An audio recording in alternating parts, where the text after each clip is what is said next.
So under the direction of Joe Schmidt, Leinster have won the Heineken Cup twice. You've won the Amlin last weekend.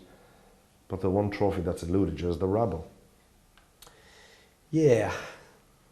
In the league, we've got the Fair Play Award twice. Got the Golden Boot twice.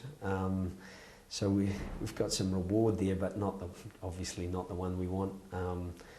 Munster were better than us 2 years ago, and they deserved it. And really, we just got beaten up that day. I think we led 9-7 actually with 20 minutes to go.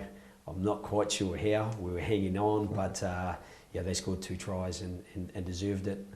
I really felt disappointed and frustrated last year. I think to lose 31-30 when Ospreys managed to score 20 points while we had 2 yellow cards that subsequently were questioned by myself and anyone else who watched the game, really. And that was a massive disappointment to us because we felt, particularly with 8 minutes to go, we got a 9-point advantage, and that was incredibly disappointing.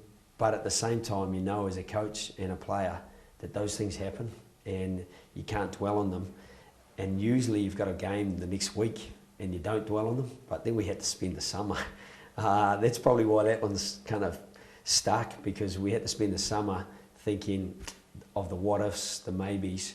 And Shane Williams scored a couple of great tries that we certainly could have done without him doing, but it was probably a great send-off for a super player and what a player he was. And Dan Biggar, twice in the season, a sideline conversion in the last few minutes of the game to bury us, and you've got to respect that as well. I think he did a super job. So, all those things aside, now we're 4 days away from another opportunity, and we'd love to get over the line if we can. We're certainly trying to prepare as best we can to do so. Now, preventing you, or trying to prevent you get over the line, is a team from up the road called Ulster, who have had a really consistent season, certainly in this competition. Yeah, they've been pretty consistent against us. They've beaten us twice, and they've done it on merit. Ravenhill, I think they beat us in the end by 8 points.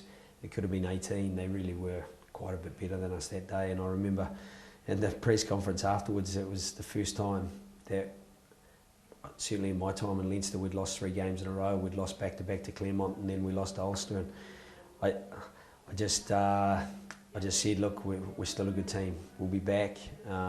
Since that time, Ulster are the only team that have beaten us again. I think in amongst that, we've had 14 wins and the 1 loss. So we feel confident that we have got something to offer. We'd love to turn around those two results against Ulster. We've really struggled to contain them. They've got some super players who are playing well for them. Obviously, Nick Williams scooped the awards for Rupa and the Rabo Pro12, and so he's been incredibly kind of dynamic and influential player for them. Johan Muller makes sure that their line-out's difficult to predict and combat. John Afour has been super for them up front, as has Rory Best and Tom Court. The 3 of them have had a really good season, and they've uncovered a few other guys as well. Declan Fitzpatrick's back playing. Ricky Lutton did well against us earlier, so they've got a little bit of depth there that makes it difficult to get on top of them up front, particularly when now Chris Henry's back playing well. They got Robbie Dyack, who's a really good line-out option, plus he's a roving attacker for them, and young Ian Henderson's gone really well for them. So up front, they're a very complete unit, and then out the back, there's guys who've been playing really well as well. Obviously, Ruan Pina, hard to mention Ulster and not mention his influence. He's an incredibly positive, astute player. The try that was nominated for the award for the best try from Ulster, his was just a class influence on that. And it was well finished by Andrew Trimble, who I think's had a super season. Tommy Bowe's back playing now. You've got a couple of really good players there. Jared Payne, I think he's a second playmaker for them, a really useful player. And in the centres, massively disappointed for Luke Marshall, obviously, and the tragedy that befell them befell Irish rugby really at the start of the season with Nevin Spence. I think everyone was, I remember we were in the airport in Treviso and we heard about it, and some of the boys who played with him were in tears. They obviously had a pretty close relationship with him through age grade teams, and that was really tough on our boys, so I had to think what it was like for them.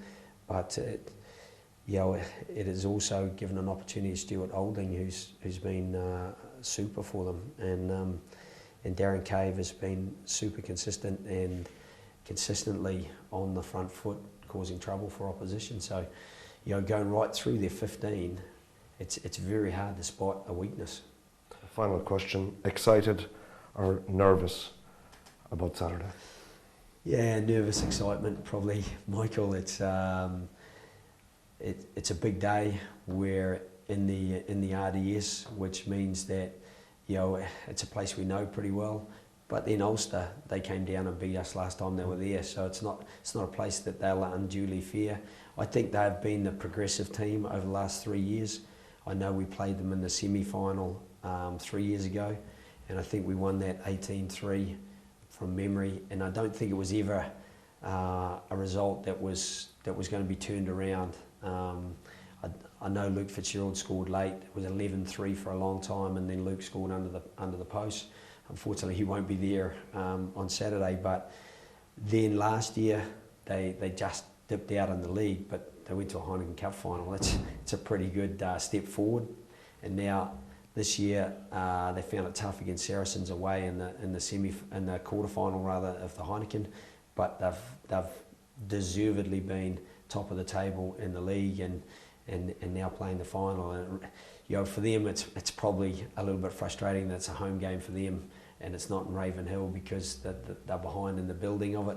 But at the same time, I think they'll come to the RDS and feel that it's a place they've won just 5 or 6 weeks ago, and it's a place they can win again.